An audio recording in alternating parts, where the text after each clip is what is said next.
Alkisah, pada zaman dahulu, ada sebuah kerajaan mewah dan megah bernama Arendel. Pemimpin dari kerajaan tersebut adalah Raja Agnar dan Ratu Iduna. Sang raja dikenal sangat bijaksana dan baik hati. Tak heran, ia telah memimpin Arendel sejak usianya masih belia. Raja Agnar dan Ratu Iduna memiliki dua anak perempuan yang sangat cantik. Mereka adalah Elsa dan Anna. Elsa adalah anak yang luar biasa. Ia mempunyai kekuatan magic, yaitu bisa membuat es dan salju dari tangannya. Saat masih kecil, ia kerap bermain dengan kekuatannya itu dengan Anna, adiknya. Pada suatu malam, Anna ingin bermain salju dengan Elsa karena ia tak bisa tidur. Sebenarnya Elsa sempat menolak, namun sang adik terus memaksa. Pada akhirnya mereka pun bermain salju di sebuah ruangan yang amat luas. Elsa meliuk-liukkan tangannya untuk membuat salju. Anna berlari ke sana kemari bermain dengan senang. Lalu, tanpa sengaja kekuatan Elsa melukai kepala Anna hingga sang adik jatuh pingsan. Kekuatan itu juga membuat beberapa helai rambut Anna memutih. Mengetahui kejadian tersebut, Raja Agnar dan Ratu Iduna langsung pergi ke pegunungan kuno dan menemui seorang troll tua bernama Papi yang mungkin bisa menyembuhkan Anna.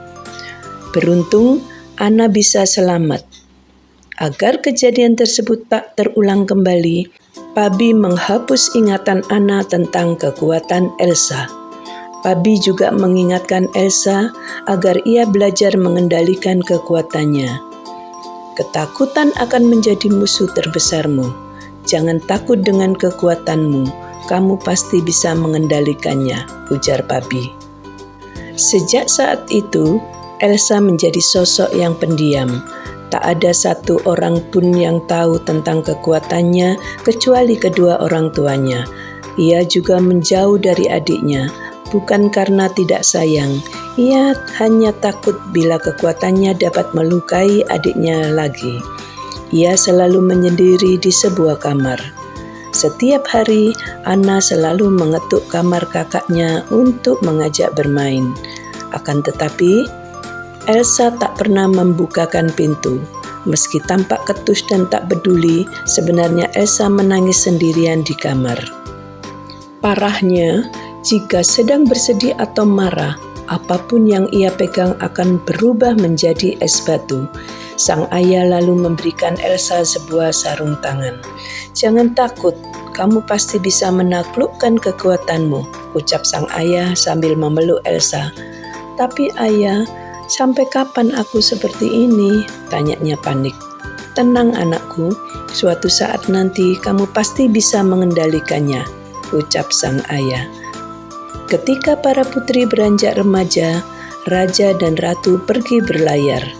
Sayangnya, perahu mereka hanyut dan tenggelam karena badai. Tentu saja hal itu meninggalkan kesedihan yang sangat bagi Elsa dan Anna.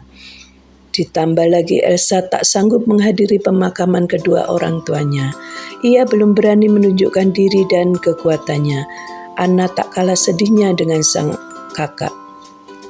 Beberapa tahun kemudian, tepat di usianya yang ke-21 tahun, Elsa pun dinobatkan menjadi Ratu Arendel. Kerajaan akan mengadakan pesta besar untuk menobatkan Elsa menjadi ratu di musim panas. Tentu saja seluruh rakyat merasa sangat gembira. Sejak meninggalnya ratu dan raja, kerajaan selalu tertutup. Tak pernah ada pesta sama sekali. Tak kalah bahagia dengan para rakyat, Anna pun menyambut pesta itu dengan hati yang gembira. Anna selalu merasa kesepian, sudah tak sabar lagi untuk bertemu orang-orang di luar sana. Saat musim panas tiba, para pegawai kerajaan sibuk menyiapkan pesta penobatan. Semua pintu dan jendela kerajaan pun dibuka lebar, tak seperti biasanya yang tertutup rapat. Karena sudah tak sabar ingin bertemu dengan orang banyak, Anna pun memutuskan untuk berjalan-jalan di luar kerajaan. Ia berjalan sambil bernyanyi dan menyapa tiap rakyat yang hendak pergi ke kerajaan. Saat berjalan-jalan, ia bertemu dengan Pangeran Hans dari Kepulauan Selatan. Pangeran Hans adalah pria yang pertama yang ia temui. Sifatnya manis dan wajahnya cukup tampan, membuat Anna langsung jatuh cinta. Di sisi lain, Elsa merasa khawatir dengan kekuatannya. Ia takut melukai rakyat yang datang dalam penobatan ini. Namun, dengan tekad kuat, ia lalu mengenakan sarung tangan dari sang ayah dan yakin bisa mengendalikannya. Saat malam tibalah saatnya pesta diadakan. Seluruh rakyat menyambut hangat pesta penobatan. Seluruh raja dan ratu dan pangeran dari negeri lain turut merayakannya. Keramaian itu membuat Elsa semakin cemas. Setelah asik dan sibuk menyapa semua orang, Anna pun mendekati sang kakak yang sedari tadi berdiri dan hanya diam saja. Mereka saling menyapa dan bercanda ringan. Awalnya merasa canggung, tapi lama-lama keduanya merasa nyaman. Lalu penobatan pun dimulai. Elsa berdiri di podium untuk mengucapkan kata-kata sambutan. Pesta dansa pun dimulai. Pangeran Hans mengajak Anna berdansa. Hal itu membuat si gadis periang itu makin jatuh cinta. Ditambah lagi tiba-tiba sang Pangeran Hans mengajaknya menikah. Merasa sangat menyukai Pangeran Hans, Anna pun meminta izin kepada sang kakak. "Kak, aku menemukan pria yang aku cintai." "Oh ya, baguslah. Apakah dia tampan?" tanya sang ratu. "Sangat-sangat tampan.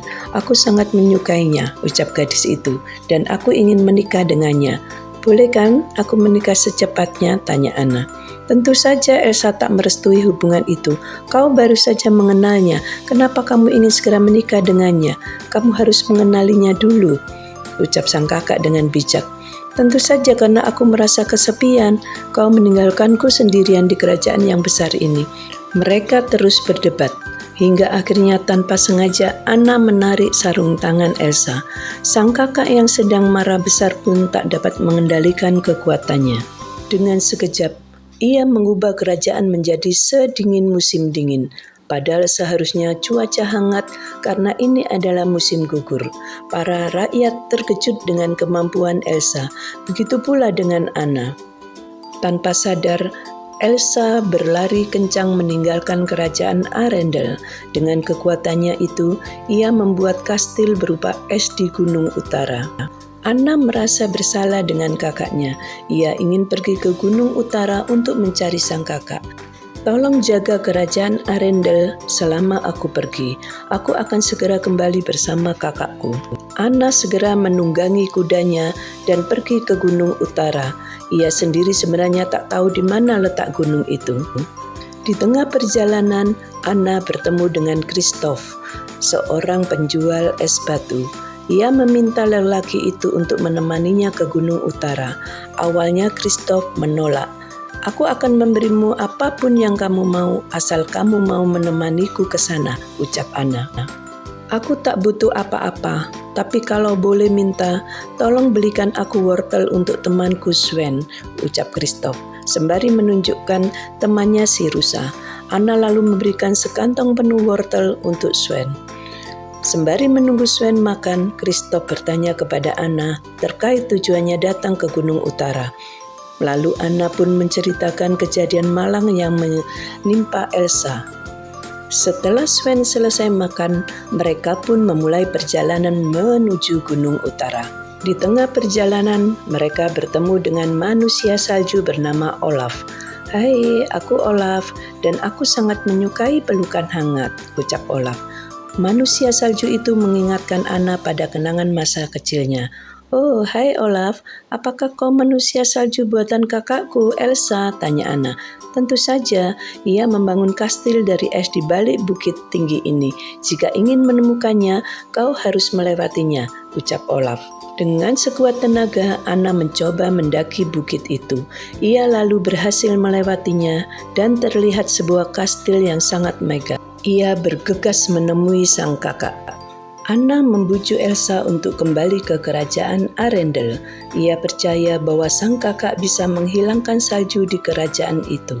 Namun tanggapan Elsa tak sesuai dengan harapan. Ia marah besar. "Aku tak ingin kembali ke Arendelle. Buat apa berada di tempat di mana tak ada yang bisa menerima kekuranganku? Aku senang berada di sini dan sendirian," ucap Elsa. "Tapi bagaimana dengan nasib para rakyat Arendelle, Kak? Mereka membutuhkanmu." "Aku tak peduli," ucap Elsa.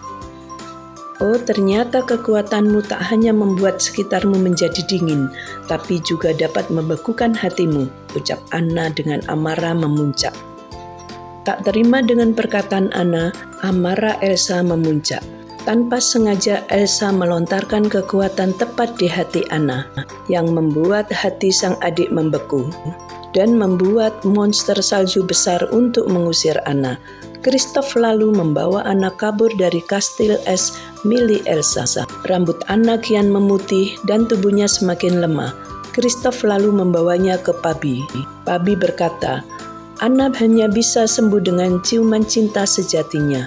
Segeralah carilah cinta sejatinya," ucap Pabi. Lalu Kristoff membawa Anna ke kerajaan Arendelle supaya ia bisa mendapatkan ciuman dari Pangeran Hans. Ternyata Pangeran Hans datang ke kastil Elsa untuk membunuh Elsa. "Jangan serang aku, menyerangku hanya akan merugikanmu," teriak Elsa. Ancaman Elsa tak membuat para prajurit Hans takut. Mereka tetap menyerang sang ratu.